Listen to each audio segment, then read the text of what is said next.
What is going on, YouTube and weight loss warriors? It's your boy C-Dub, and I'm back with another video. And today I want to talk about the scale, and I'm going to do it right after this.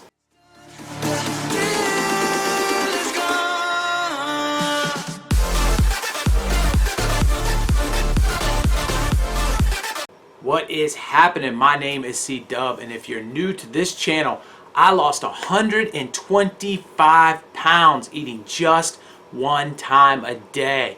And the reason I started this channel was to help you with some tips, some tricks, and a lot of knowledge I learned along the way in my journey. I hope you become a subscriber and a weight loss warrior. And to all of my weight loss warriors, thank you so much for the love and support. Thank you for helping me grow this community. I appreciate each and every one of you. Thanks again. Now, the topic today is scales. What about scales? Everything about scales. But we're going to start with the important thing.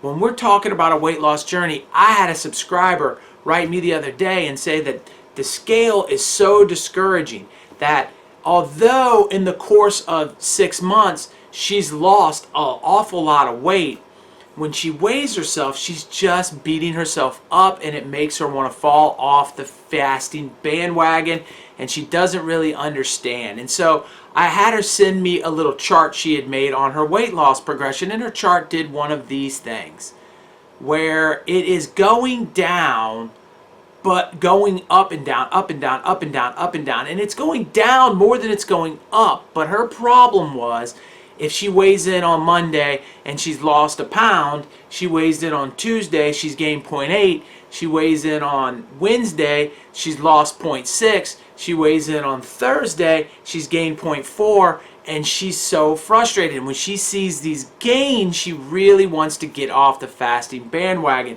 and wanted to know if it wasn't working for her and what she could do to change the situation.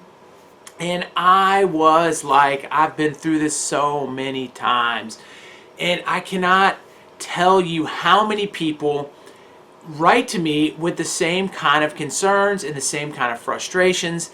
And the issue is, for me personally, a lack of understanding how the human body works and how weight works. And I happen to be a wrestling coach, so my knowledge on this topic not only comes from my personal weight loss experience, but it also comes from dealing with kids every single day that have to make a certain weight class, and they have to lose weight.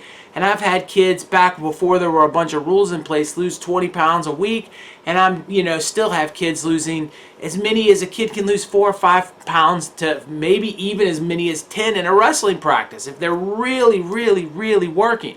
So the issue here is both the timing of when you weigh in and then how often you weigh in. So without understanding this, it can be very stressful. So I'm going to break it down for you like it's never been broken down before that I've seen on the internet. And so here's the story. If you take yourself and you weigh yourself when you go to bed at night, you brush your teeth, you weigh yourself before you pee and you go to bed. That weight there, if you record it and you go to sleep and you wake up the next day, you will have floated, as we call it in wrestling, 2 pounds, most likely, if you're hydrated. Sometimes it's more, and if you're morbidly obese, it can be way more. So basically what floating 2 pounds means is you'll lose 2 pounds overnight every single time. You can test this for yourself if you want to.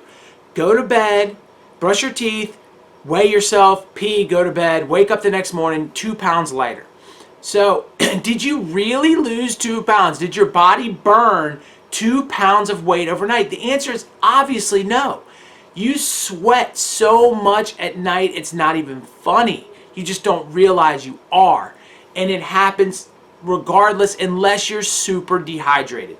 So in the morning, you're 2 pounds lighter. So now you've gotten up, you've peed, and you've weighed yourself. We know what's going on. Now you go downstairs, you're on your fasting protocol, right? Now you're not going to eat, let's say you're a 16-day person, you're not going to eat until noon. So we just got off the scale and we weighed, let's just say we started at 200 pounds at nighttime. So now we woke up, we're 198. So at noon, we're going to get on that scale and we're going to be another 2 pounds lighter, especially if we're not drinking anything. If you drink fluid through that period of time and you do just enough to stay hydrated, you'll be close to even, maybe a half a pound lighter. But if you drink the entire time, you'll be about even, especially if you're overdoing it. And if you drink way too much fluid at that time, you will actually have gained weight. But you're probably going to be lighter. And if you dry fast at that period of time, you're going to be another 2 pounds lighter. So you potentially could be 196. So if you hadn't weighed yourself at all and you waited till right before your meal that day, and you'd weighed yourself the night before, you'd weigh in and you'd say, man, I'm 4 pounds lighter. What an amazing thing. Then you sit down and drink and eat in that meal, you're going to gain roughly like 6 pounds. Like seriously, you're going to gain 6 pounds after eating that meal. You didn't eat 6 pounds of food, but the fluid, the retention, the hormones react, everything happens. I've coached wrestling long enough to watch a kid that's been cutting weight and dehydrated gain 10, 15 pounds after a weigh-in. That is what your body does. It's going to pile the weight back on, and it's going to hold everything because you were dehydrated. Now, if you're hydrated and you sit down and you eat that meal, you're not going to gain as much weight. So, now that you've got your mind around that situation, again, when you eat again, it's going to happen, and throughout the day, every time you drink, it happens. If you're holding a 16-ounce bottle of water, that is 1 pound. You can drink that literally in 30 seconds.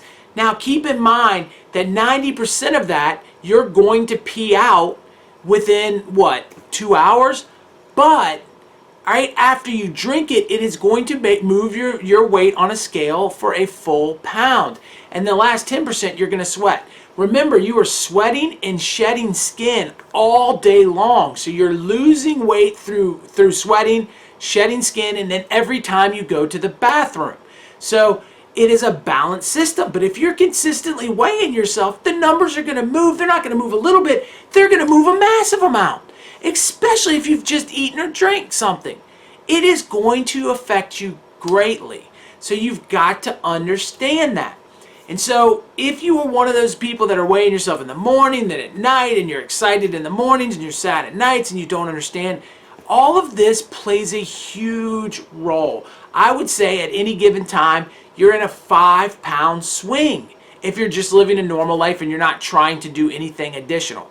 And another thing to think of is if you had a weigh-in on Monday and you finished eating your meal on Sunday, and you went to the sauna in the morning and you grinded and you sweated and you worked out and you did all kinds of stuff and you did it for 2 hours and you got on a scale, you're going to have a huge weight loss, but it's not a real weight loss. You're just dehydrated. You've sweated out a lot of your natural fluids.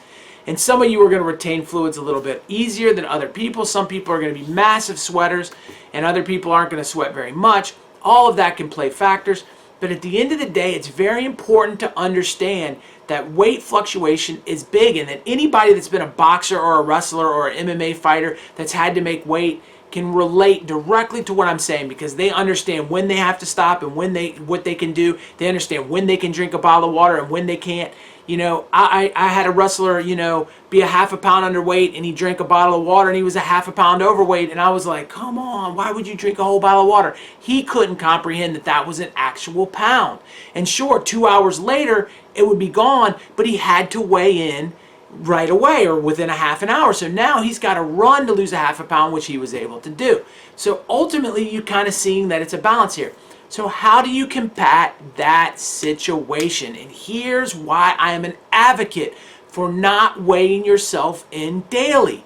If you do one weigh-in a week, you're going to have a more accurate weigh-in. Not only do you need to do one weigh-in a week, but you also need to do it at the same time a day so that you're getting consistent results from that weigh-in. So if you choose Monday like I chose on my weight loss journey, I'm weighing myself Monday morning, first thing after I pee, period. Nothing's going to happen. I'm going to go straight to the scale and I'm going to step on. So I know that that is where my lowest weight is. Now keep in mind, during my journey, I was fasting on Mondays. So if I were to have weighed myself Tuesday afternoon before I ate, I would be extremely lighter than I was Monday morning when I weighed in. And so I could have used that whole fast to continue to get my weight down. And this is one other thing you need to understand. If you're going on a long-term fast, it's the reason why long-term fasts are similar to a lie in weight loss. I see it all the time. People are like, I lost 15 pounds in 14-day fast. Yes, and they refeed and they've gained 8 or 9 pounds because they didn't lose all of it from body fat. They lost a lot of it from weight. From water. And that is what happened, really. I can't really explain it any other way. So yes, long-term fast, you're going to lose body fat 100%, but you can't trust the scale when you weigh back in that is your new low point. It's not. You've cheated the system. Wrestlers, boxers, and MMA fighters have been doing it for years to get to a lower weight. So you have to just be conscious that if I weigh myself in weekly, I'm on the same day and never after a 48-hour fast, I'm going to have a more consistent weigh-in. And I'm going to know more what I really weigh, not fluctuating myself.